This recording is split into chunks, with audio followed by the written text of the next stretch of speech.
Tuberculosis TB. चलिए आइए tuberculosis के बारे में हम पढ़ते हैं। डेफिनेशन ट्यूबरकुलोसिस की क्या होती है? Fatal contagious disease. ट्यूबरकुलोसिस जो है वो एक फैटल कंटेजियस डिजीज है।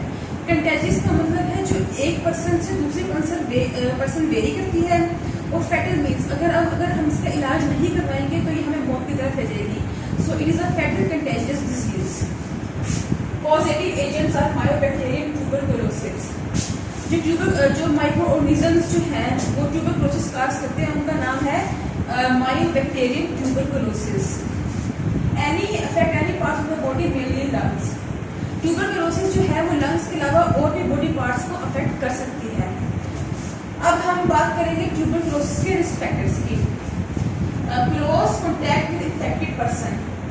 ऐसा इंसान जिसको टीबी है, अगर हम उसके साथ में क्लोज कॉन्टैक्ट रखेंगे तो हमें टीबी हो सकती है। जैसे कि कोरोना वायरस हमारा आया था और अब जा भी चुका है। ड्रॉपलेट्स, अगर किसी इंसान के मुंह से ड्रॉपलेट निकल के दूसरे इंसान के मुंह शख्स के मुंह पर चला जाए तो वो उस पर्सन को जो है वो ट्यूबरकुलोसिस यानी टीबी हो सकती है। उसके बाद immuno compromise people. Immuno compromise people, ये भी जो है इम्यूनो कॉम्प्रोमाइज पीपल, अगर for example cancer, immuno compromise people का मतलब है जिन पीपल्स के इम्यून सिस्टम जो है वो वीक होते हैं, फॉर एग्जाम्पल कैंसर पेशेंट्स, उनको भी टीबी हो सकती है ट्यूबरकुलोसिस। उसके बाद अल्कोहल से भी टीबी हो सकती है, और रीनल फेलियर से भी जो है टीबी हो सकती है। अब हम ट्यूबरकुलोसिस की साइंस एंड सिम्टम्स के बारे में बात करते हैं। Cough with blood. जब साइंस एंड सिम्टम्स ट्यूबरकुलोसिस के ये होते हैं कि जब इंसान खांसता है तो उसके खांसने में ब्लड आता है। फीवर, उसे बुखार फील होता है। चिल्स, सर्दी लगती है। एंड वेट लॉस मतलब उसका वजन कम होना शुरू हो जाता है। अब हम बात करेंगे डायग्नोसिस की ट्यूबरकुलोसिस की।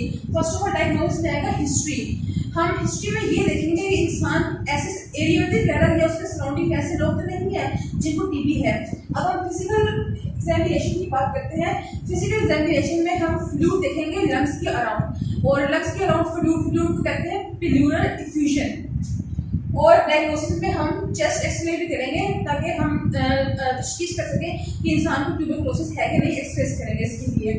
अगर हम ट्रीटमेंट ऑफ ट्यूबरकुलोसिस की तरफ आए तो एंटीबैक्टीरियल मेडिकेशंस लेंगे फॉर 6 to 12 मंथ्स। अब वो एंटीबैक्टीरियल मेडिकेशंस कौन सी है?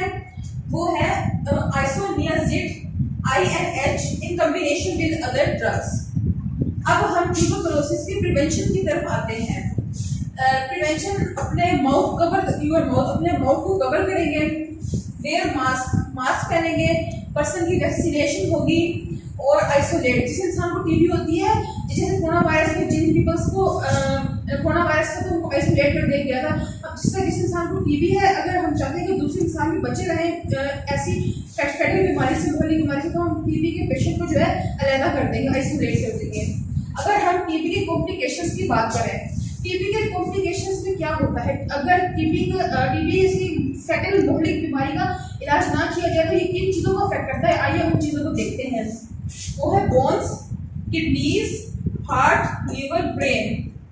Bones, kidneys, heart, liver, brain.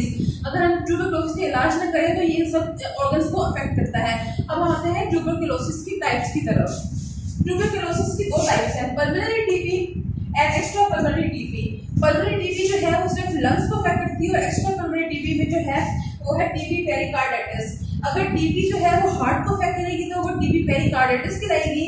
अगर टीबी जो है वो ब्रेन को अफेक्ट करेगी तो वो टीबी मेनिंजाइटिस कहलाएगी। अगर टीबी जो है वो लिम्फ नोड्स को अफेक्ट करेगी तो टीबी।